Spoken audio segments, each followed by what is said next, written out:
Ladies and gentlemen, good morning, good afternoon, and good evening. Welcome to today's live stream. Now, today we're going to be talking about self-sabotage. So, to begin, maybe let me ask you a question. Have you ever set yourself a goal and you haven't achieved that goal? Have you ever done that before?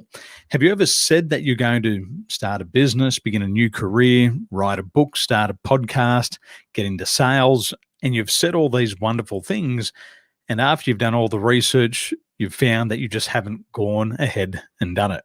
Well, this is quite a common thing, and a lot of people are self-sabotaging. Now, there's three signs. There's three signs that you're sabotaging your own success. The first thing that you can identify is that if you're sabotaging your own success, the world is going to be changing at a faster pace than you are. That's the first thing that you've got to look out. The first sign is that the world is changing faster than you. Now, the second thing that you're going to notice if you're self-sabotaging is that the beliefs you have about yourself limit you. You'll be full of self-limiting beliefs. You'll also try to do things, but what will happen is you're going to try to do everything by yourself. What happens when you try to do everything by yourself? You often believe that you're beyond help. And they're three of the fastest ways to know that you're self-sabotaging your own success. So what I'd like to know from you is, have you sabotaged your own success before? Have you been sabotaging your success? Have you found that you've been doing it in business, in relationships? Maybe you've been doing it in your finance. Maybe you've saved a lot, then you spend it all really fast. Maybe you're sabotaging yourself financially. Lucy, great to see you there. Jasper, great to see you there also, and I hope you're having a wonderful weekend there. Now, if you're feeling, what we say is about 85% of the feeling has a feeling of unfulfilled potential. Sometimes when you have a feeling of unfulfilled potential, you begin to sabotage. Maybe you've even felt stuck and you want to get yourself unstuck. Well, on today's live, we're going to be talking about ways for you to get unstuck. We're going to talk about ideas and new ways that you can apply immediately to stop self-sabotaging behavior. Today, I'm going to share you some personal stories where I have sabotaged my own success, but I'm also going to talk to you about some of the stories that I've seen out there in business. And some of these ways that other people are sabotaging their own success might just give you a bit of a clue of what's happening in your life. So thanks for joining me today on this live. Make sure you say hello. And let me know if you're joining me live or on the replay. If you're joining me live, just type a little live into the chat box below. If you're joining me on the replay, type in replay in the chat box. So great to see you there. So three things we're going to cover today. We're going to cover how you can stop self-sabotaging. I'm going to show you how to upgrade your emotional intelligent operating system. Emotional intelligence, as you know, is one of the hottest topics in the world right now, especially as the world changes, as we change rapidly. We have to really increase our level of emotional intelligence. Carl, good morning. Great to see you there in the UK. Thank you for joining me live today. Jasper, thank you for joining me live. Emotional intelligence, we say that there's 5 key pillars of emotional intelligence. The first pillar of emotional intelligence is self-awareness. So we're going to talk about self-awareness today. If you're sabotaging your own success, the first thing you have to do is you have to become aware of your pattern. The second pillar of emotional intelligence is self-regulation. Once you've identified that you're sabotaging your own success, what you have to do is you then have to stop it.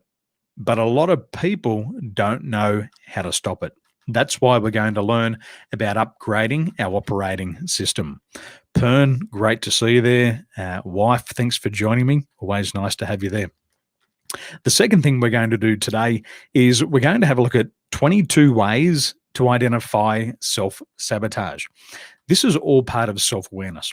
If you're aware of at least one of these 22 different ways, you're going to be able to see immediately that you've been sabotaging your own success. Once you can see that you've been sabotaging your own success, then you can regulate that more effectively. Lucy, thanks for joining me live today. Great to have you here once again. And then once you do that, automatically your levels of motivation increase. So we're going to have a look at 22 ways to identify self-sabotage.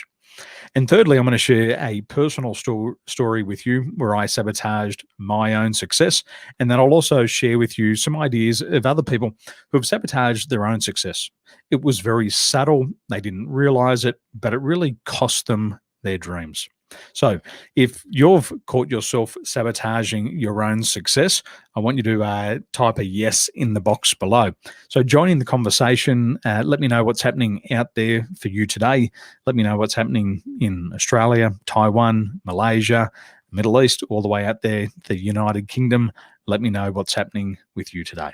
So let's have a look at these 22 ways. So I read this wonderful article recently, and it's by Joe Fairless. Now, the article goes on to explain 22 different ways that business people, entrepreneurs, sabotage their own success. So we're going to have a look here. We're going to read through these, because if you can just identify a couple of these in your own life, then that's going to be the first step in stopping the self-sabotaging behaviors.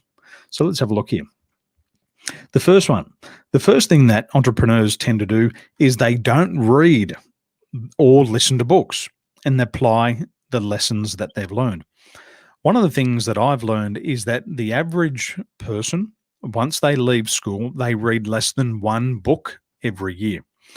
Unfortunately, that's just not enough information. We have to be able to acquire mass amounts of information, especially in a world that's rapidly changing.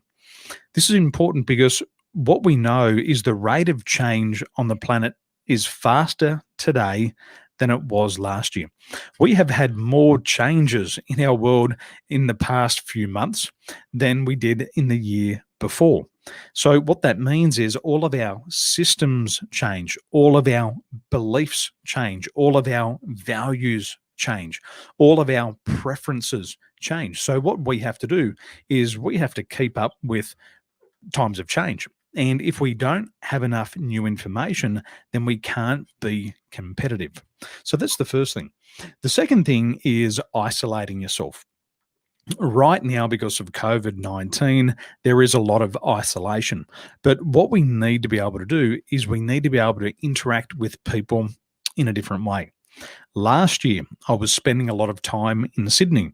I was going to 3 and 4 networking events every single week. Those events periodically stopped. But one of my good friends, Matt Alderton from BX, he quickly realized that people still needed to interact. They still needed connection. So he took his networking business and he took it online. And for the past 4 or 5 months, people have been able to network online. So if you see yourself self-isolating, then this is going to be a sign for you that you're most likely sabotaging your own success.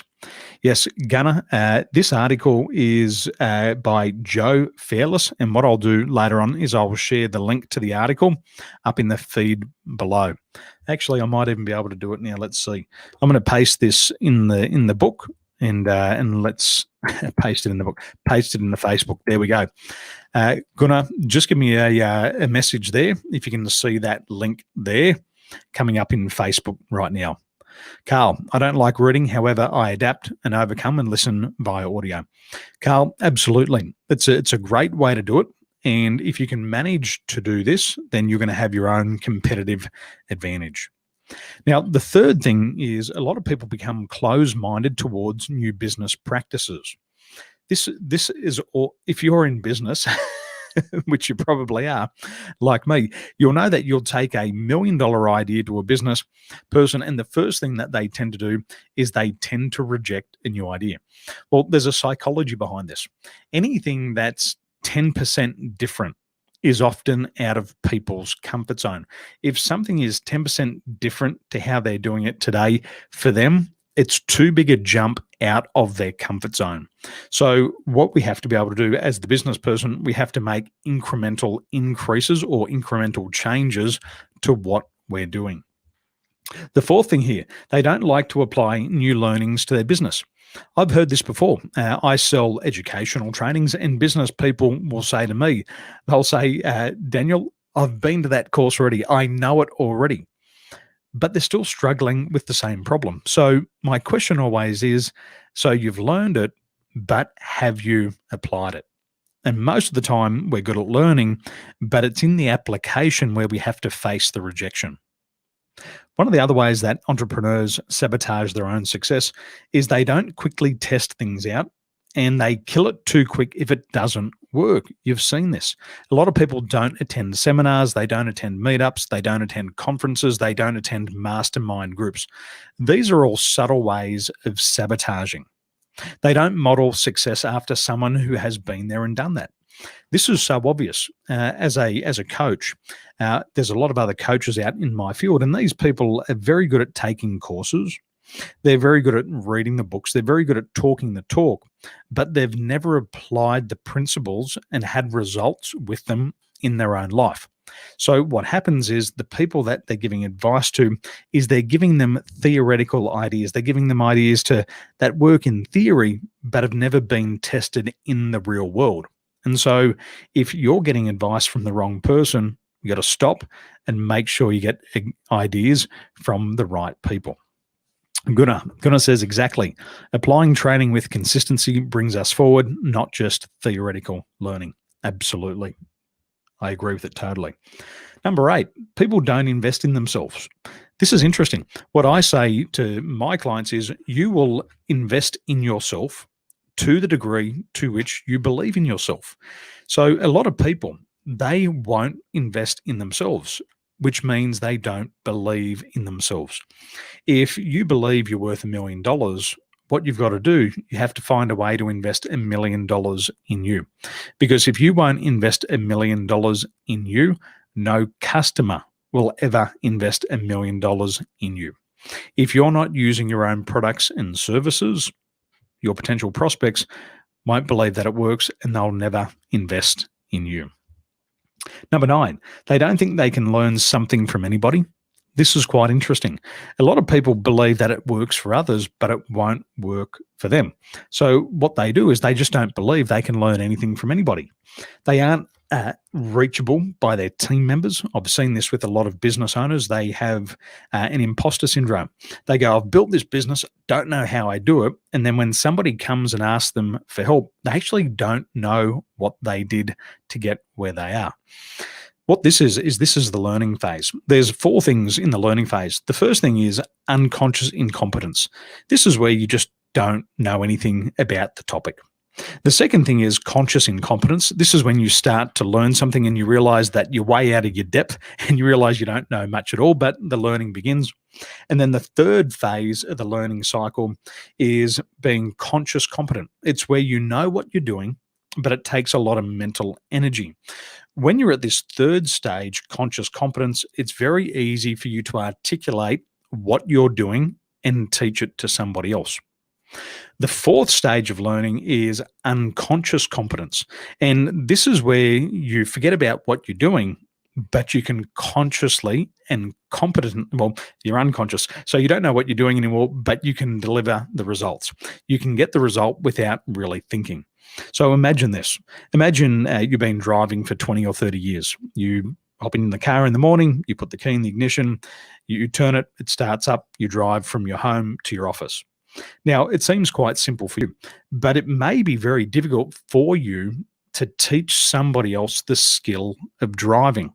I know I can ride a push bike, but I find it very hard to teach my children how to ride a push bike because I'm unconscious competent. I know how to do it, but I forget about the basics, and I forget the basics and teaching them to the children. So in business, what happens is the boss can get the result, but he or she can't teach it to somebody else. And these are a couple of things that tend to hold people back in business. Another common one here, and this is a great one in the article here, is that people don't have a vision for where they're going. They get up in the morning, they take action, but there's no end goal. And so what happens is they just tend to live day to day and they don't have a long-term vision. A lot of people don't connect with other people in a meaningful way. Number 14, they want to give They don't want to give before you get. This is really interesting.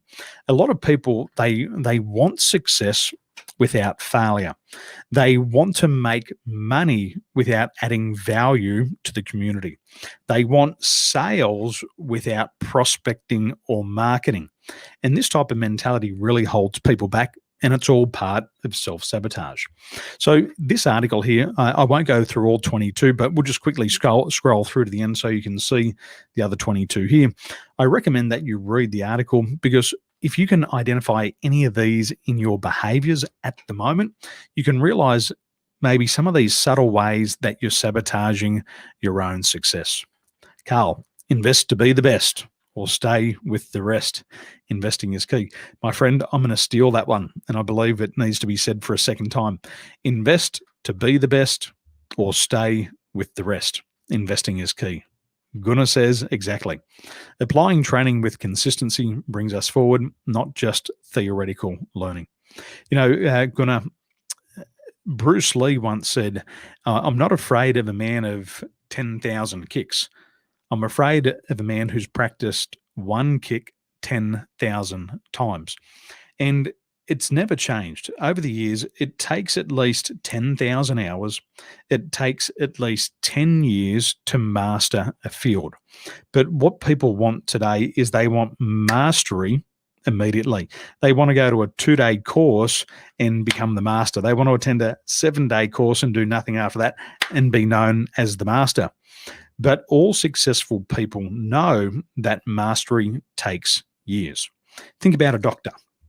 A doctor has a total transformation. The doctor goes to university for about 7 years, goes in knowing very little about medicine, comes out knowing a lot about medicine, but it's all theoretical. Then what happens is they've got to go get their hours. So then they've got to go do their internships. They've got to sweep the floors, all the basic things at the hospital, clean the bedpans, and they have to have mastery in the practical side. So in business today, people want results. They don't just want ideas, they want results. A business person is going to exchange money with you for an improvement in their business. They're not going to exchange money to have a theoretical idea that doesn't produce a result. They want to exchange their money to get a benefit, a result, or an improvement in their business. So what we have to be able to do is, if we're not mastering our topic, then that could also be a sign of sabotage. So as we go through, I want to share a couple of photos here with you today.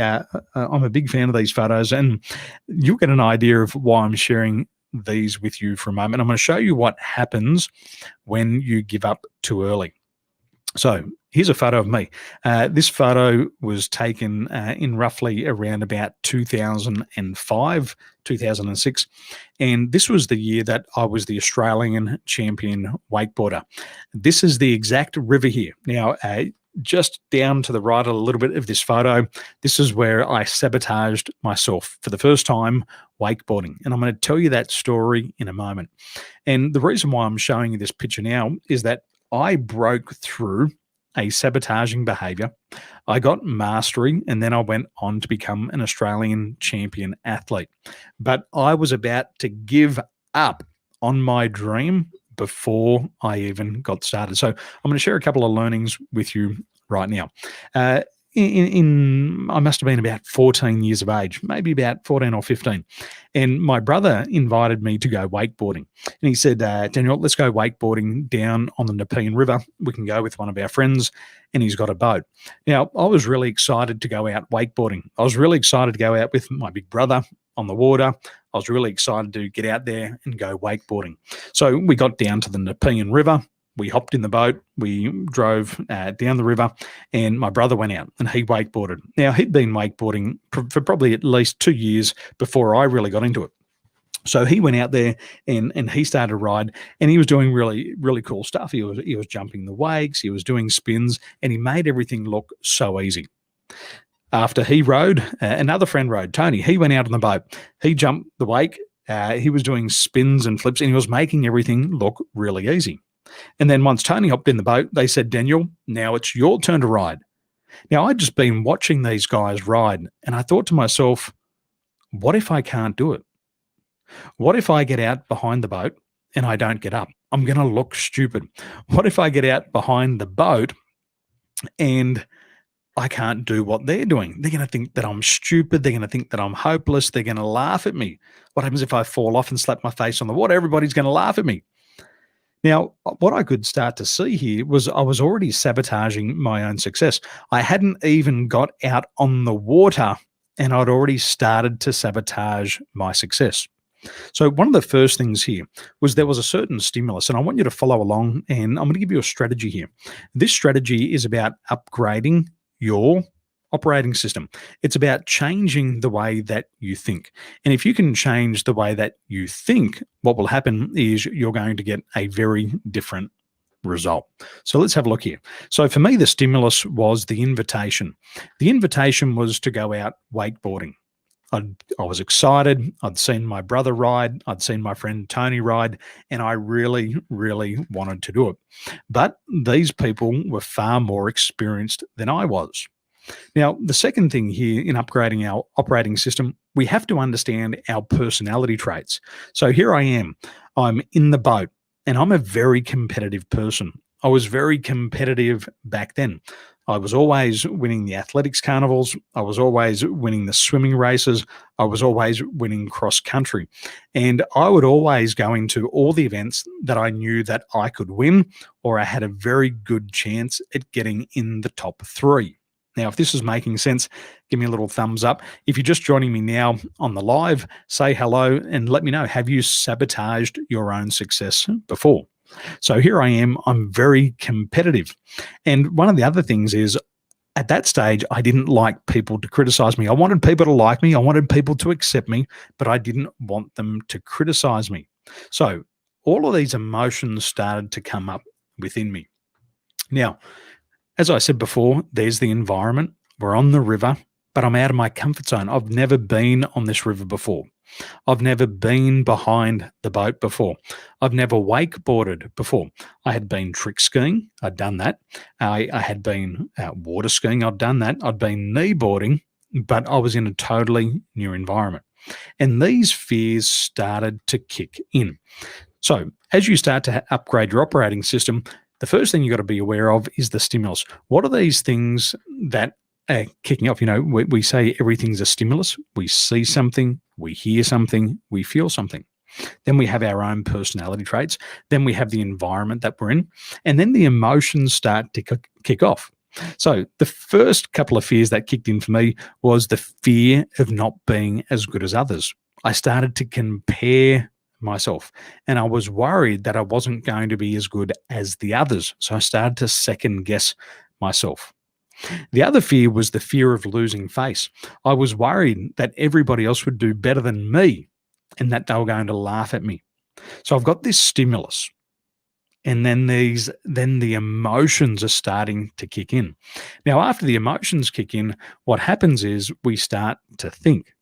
Now, my thoughts, instead of thinking about the fun that I could have had, instead of thinking about a new skill that I could learn, all I was worried about was my doubts. I started to doubt myself. My fears turned into doubts. And I started to say to myself, what if I'm not as good as my brother? What if I'm not as good as Tony? What if I fall over? What if I look stupid? What if they laugh at me? And what happened was I was focusing on everything that would go wrong rather than the things that could possibly go right. And so what happened was these patterns of self-sabotage started to kick in. So the doubts are in my mind. And now the next thing that happens in this formula here is it's about taking action. Now, instead of getting up out of the water and having fun, I pretended that I couldn't do it. As the boat would take off, and the tension would go in the line, the boat would start to pull me up out of the water, and then I'd let go of my hands and the rope would shoot out of my hands, and I'd pretend that I couldn't hold on. I'd pretend that the handle was too slippery. So I said to my brother and Tony, I said, the handle's too slippery, I can't hold on. So what did they do? They gave me another handle, and then that one popped out of my hand. And then I said, the life jacket's too big, so they gave me a smaller one. And then finally what I realized that for every excuse I had, they were going to find a way to help me up out of the water. And so finally I knew that the only way that I could get away with this is if I was to fake an injury. So I pretended that I hurt my back. And once I'd done that, there was no more excuses. And if somebody's hurt their back, you can't make them do anything else. And so they helped me back in the boat. Now, once I got back in the boat, I was really disappointed with myself because what happened? They kept riding, they kept having fun. And a couple of years later, both of them were so much further ahead than me. And by that stage of missing out, I had a real feeling of being left behind. And I didn't like that feeling. Now, you might have had this feeling before. And what you've got to do in this situation is you've got to start to learn to do things differently. So, in life, you're going to be presented with many opportunities. You're going to have opportunities to increase your sales, to increase your income, but it's going to be your personality traits that really impact you. So, for me, as a very competitive person, what prevented me from having fun was my desire to win. I wanted to win, I wanted to be the best, but because I feared not being as good as others, I didn't even try. So that positive part of me, that competitive part, worked against me in this situation. So you've got to learn to have a look at these stimuluses. You've got to have a look at the emotions that exist. See, what psychologists tell us is that our emotions influence 95% of our feelings. And you can see in my pattern here, my fear of losing face, my fear of not being as good as others caused me to think about all the things that would go wrong. So I started to say to myself, what if I'm not as good as others? I should have been saying, what if I can learn to be as good as other? But what happens is these counterproductive thoughts start to slip into your mind as you start to have these negative emotions. Instead of thinking about falling over and getting back up, I kept thinking about falling over and looking stupid. And so my emotions caused me to doubt myself. And because I started to doubt myself, what happened instead of getting up out of the water and having fun, I kept faking an injury so I didn't have to do it and I could come up with an excuse. But in life, you either have excuses or you have results, but you can't have both. For me, I had all the excuses under the sun and didn't get to have fun. So, what can we take away from this? What we can take away is that we've got to learn to control our emotions. We have to learn to control our emotions by being aware of the patterns around us. Why am I sabotaging my success right now? What am I thinking about? Why am I feeling this way? And what can I do about it? Now, eventually, I broke through that pattern and I want to share a video with you today. This is a video that maybe a lot of people haven't seen, but this is a film that our business created many years ago. We had a business called Liquid Militia, and we created a top-selling wakeboard movie in Australia. And I want to share this with you today. So let me hit the play button here, and you'll love this. This is what happens when you break through your limitations. Our team is awesome. All the boys got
Well, there's some of the fun things that you can do once you get out of your own way. See, a lot of us go through our life, and our biggest obstacle is ourself.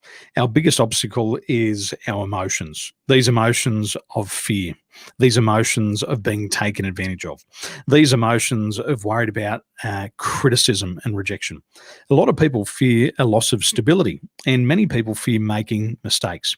And when we think about upgrading our emotional system, is we also have to be free from these limiting emotions, because it's those emotions that create all the negative thought.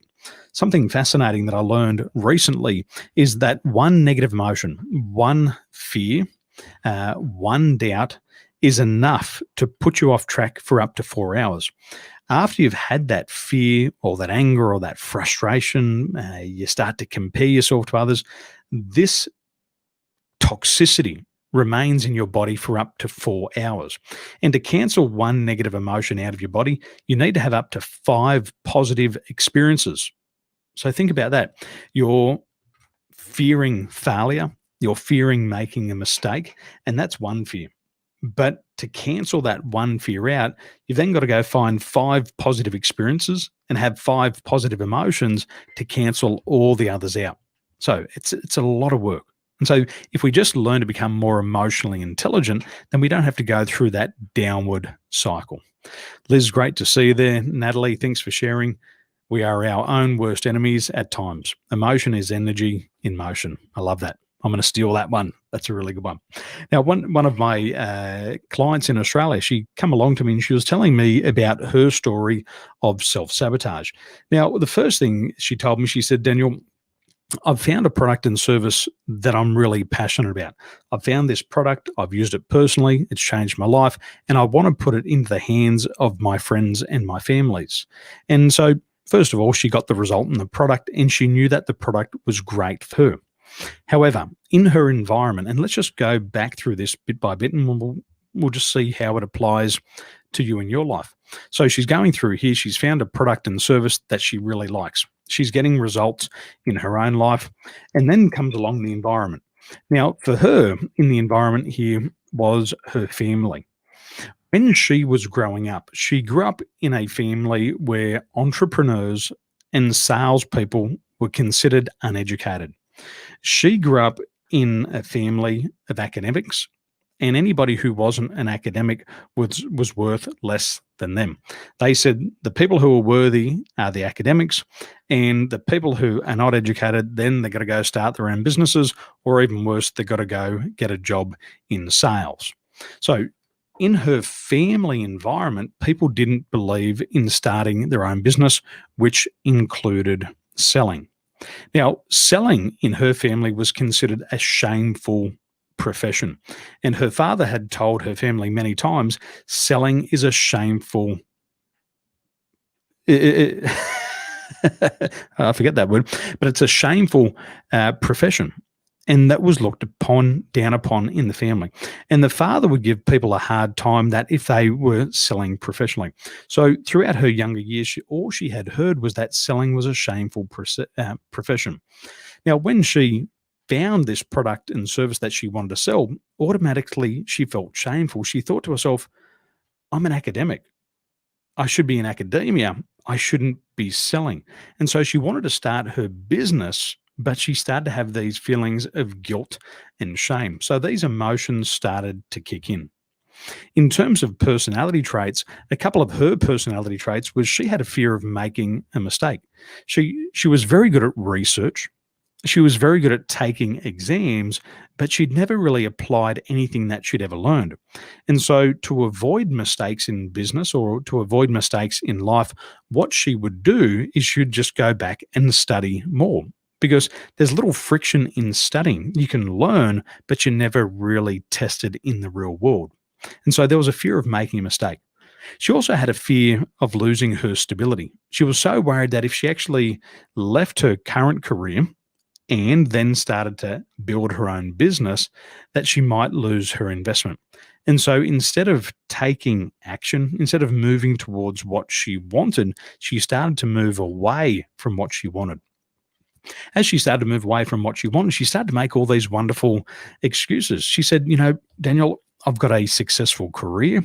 It's stable. I've already done my first 10 years. I can do another 10 years and I can get a great pension and I'll never have to work ever again.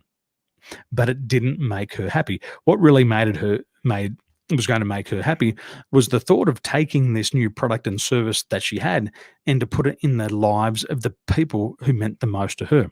And so these personality traits, these fears of making a mistake, these fears of losing her stability started to hold her back. So the emotions that she was feeling as she's trying to start this new adventure is this fear of losing her stability. She had this fear of making a mistake. She had these feelings of guilt because in her family, selling was a shameful profession. All of these feelings caused her to doubt herself. So after the emotions comes the cognition. Remember, we said your emotions influence 95% of your feelings. Now, instead of having thoughts that supported her goals, she had thoughts that sabotaged her success. She started to second guess everything that she learned. She learned about selling, and then she thought to herself, I don't think I can sell. She started to learn about how to present, and she didn't believe that she could present. She started to learn how to ask needs-based questions, and she didn't believe she could ask these questions. And then it came to learning how to close a sale. She didn't feel she had what it took to close a sale. So all of these doubts, all of these self-sabotaging thoughts started to kick in. She started to look at other people and she'd say, well, they can be far more successful than I can. They're older than me. They've got more money in the bank. Their partner makes more money. They got more support. And she'd start to come up with all of these reasons why she could not succeed. So all of her thoughts ended up sabotaging her success. And eventually, when it comes into that action phase, she ended up settling for a life far below her potential. That product that she loved, that she had results with, that worked in her life, it just sat there in front of her. And she never had the courage to take it and turn it into a business. So what did she do? She went back to work and she stayed in the stable career, but constantly had a feeling of unfulfilled potential. She knew deep down within herself that she had what it took, but because of the guilt, the shame, and the fears, the loss of stability, the fear of making a mistake, she didn't take action towards her goals. And this is quite a common story when it comes to emotional intelligence. It's a very common story when people start businesses. You know, some of the worldwide statistics today show that 9 out of 10 people who start a business this year, the business will fail by the end of the year. Now, it's not that the business didn't have a good product or service. It's oftentimes that the individual just sabotages their own success. Now, let's have a quick review on what we covered today. Today, we've had a look at upgrading our operating system. It's Sunday night. I'm a little bit tongue-tied. Natalie, we have to learn to reprogram or rewire our brains. We are born blank canvases as babies, and then we get conditioned and have our lives planned and mapped out by school, society, and our parents. We forget our dreams and how to imagine and believe in ourselves. Working from home and running my own business has taught me to dream and believe again. I love that. Thank you for sharing. So today we had a look at upgrading our operating system. We had a look at action. We talked about thoughts. And remember, your emotions influence 95% of your thoughts. And we also had a look at the stimulus, the environment, and the personality traits. We also had a look at that article. That article was fascinating, and I'll put the link in the feed below. And there's 22 ways that you can identify self-sabotage in business, 22 ways that you might be sabotaging in your life. So read through that article, and it might give you some great ideas. Well, ladies and gentlemen, Sunday night here in Taiwan, and it's time to go love my family. The babies are in bed already, so I better go spend some time with the wife. Ladies and gentlemen, wherever you are today, have a wonderful day. Ciao for now.